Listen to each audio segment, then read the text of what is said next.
Oh, traveling the globe by airplanes, humanity's greatest achievement, defying gravity, shrinking continents, and somehow still arguing about luggage. Yes, luggage, because in 2026, the biggest threat to European aviation isn't turbulence, fuel prices, or even delays. It's bureaucrats measuring your cabin bag with the passion of a medieval tax collector. Now, there is this brilliant idea coming out of Brussels, standardizing cabin bag rules across airlines. Sounds nice? Right. Consumer-friendly, harmonized, fair. Except it's none of those things.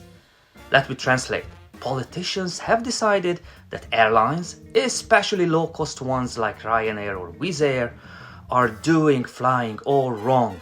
You know, these are the companies that actually made air travel affordable for normal people.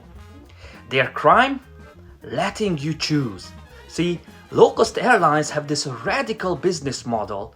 You pay what you use. Want a ticket and nothing else? Cheap. Want a suitcase, priority, boarding, or a sandwich that tastes like, whatever? You pay extra. It's called choice.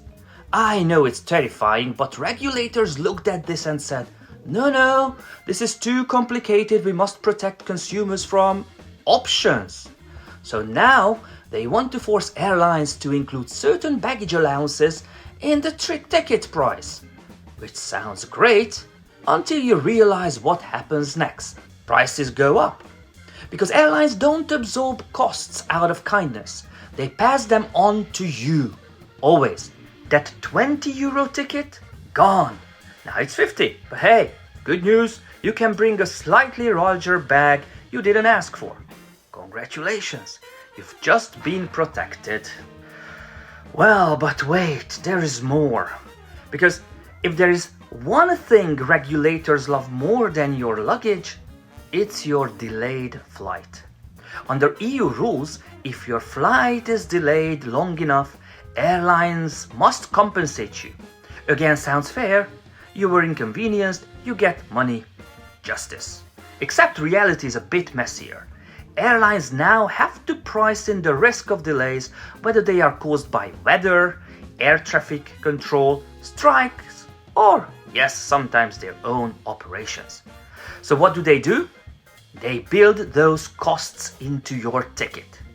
Meaning, you're not just paying for your seat anymore, you are also prepaying compensation for a delay that may never happen. It's like being charged for a car accident every time to take a taxi.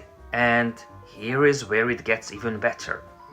To avoid paying compensation, airlines pad schedules, reduce tight turnaround times, and sometimes even cut marginal routes that are more likely to face disruptions.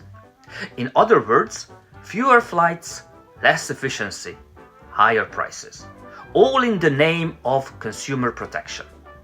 And of course, there are now calls to expand these compensation rules even further and to export them globally. Because if there's one thing we have learned, it's that when a policy makes something more expensive and less efficient, the logical next step is to copy it everywhere. Brilliant. So let's recap.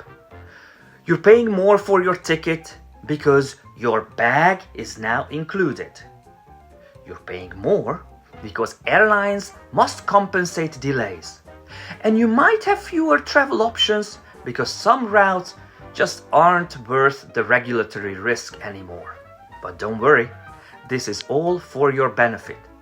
Because somewhere a policymaker believes that removing choice, increasing costs, and reducing flexibility is the ultimate form of consumer empowerment.